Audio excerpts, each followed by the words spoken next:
Hi guys, Darth Deuce is here with another Marvel Legends action figure review. My first review on my new phone camera, so we'll see how better the quality is. But today we're going to be taking a look at the Thor Ragnarok wave, the Mighty Thor, or Jane Foster Thor. So we'll take a quick look at the packaging first. And here she is in the packaging. Got the standard Marvel Legends Thor packaging with the Mjolnir there, figure inside, Thor.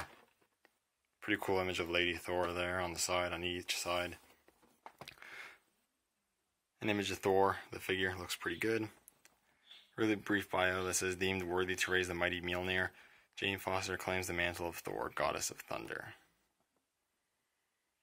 And you got the rest of the figures in the wave. I've reviewed Thor, Loki, and Ares. I still need to get the Odinson and Hela. Hela's been proving to be difficult to obtain, and they all have pieces to create the Gladiator Hulk. Anyways, that's pretty much it for the packaging, so I'm going to get the figure cracked open and we'll take a close look at the figure outside. Alright, so here we have Thor, or Jane Foster Thor, out of the packaging, and this is a really cool figure. I actually like it a lot more than I thought I was going to like it. She does have issues, but for the most part it is a really cool figure. First off, you do get some of the Hulk back parts. You get the shoulder armor, and you get the left leg. I'm not going to show those off too much, but those are the parts you get with this figure. Let's take a closer look at Jane Foster here. So she is pretty cool. I love the armor. I don't know too much about the Jane Foster Thor. I haven't really been reading the comics associated with her for the most part. I'm a pretty cool, big fan of the whole Jane Foster being Thor. I think it's cool. Really like the helmet. The silver paint they use is nice, and it has some marbleization going on, which is really cool. And the eyes look really cool with the black and the silver pupils. The lips are also painted really nicely. The only problem I have with mine, I might have to do the hot water trick, is that my Jane Foster Thor's right ear thingy on her helmet's quite warped out of place and doesn't look kind of right, which is unfortunate, but not a huge deal. She got some nice blonde hair flowing out from the helmet.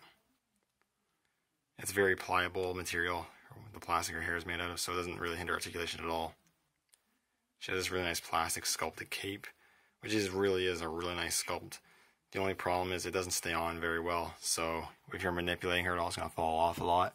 But if you're just going to put her on display and that's it, it shouldn't be too much of an issue, but it does like to fall off because the peg isn't very large or very long, so yeah, it's not on there very well. But it's cool. It's got some silver buckles there, and the sculpt's, again, like I said, really cool. Flows really nicely, so it looks awesome.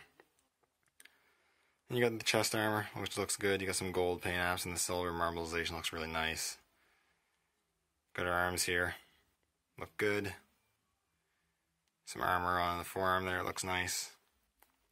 You got her belt and sort of skirt thing, which is a separate piece and looks pretty good. You got some nice silver and brown paint apps, some lighter brown paint apps.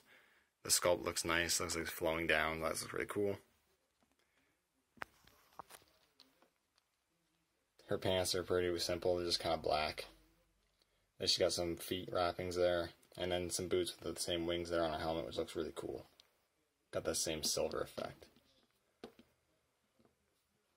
And overall sculpt and paint and everything, she looks really, really good. In terms of articulation, he's a bulge in the head with the hinge of the neck, so you get a really good range of motion there. Ball hinge of the shoulders move past the shoulder, which is pretty good range of motion there as well. That's really cool. Swivel at the bicep. Only a single ball hinge in the elbow, which kind of sucks. Would be nice if it was double hinge, not a huge deal. Ball hinge at the wrist, which unfortunately doesn't go in and out like this, it goes like this. I wish it would go like that. I think it would be better for posing the hammer, but whatever.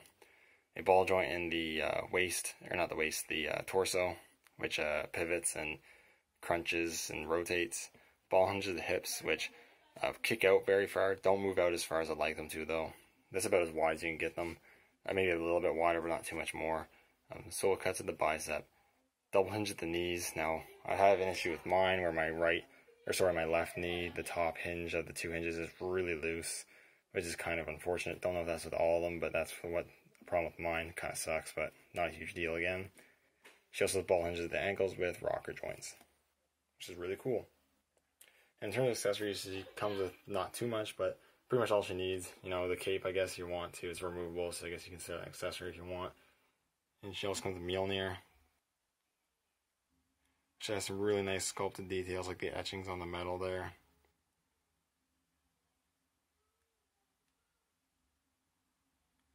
And the handle's all sculpted nicely. You can put her hand through the wrap, or the strap there, which is really cool. And she holds it really well.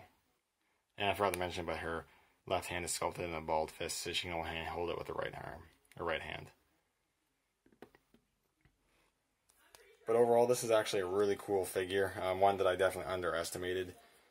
I think if you're a Thor fan, you're definitely going to want to pick this figure up. Anyways, thank you guys so much for watching, and I will see you all in the next video.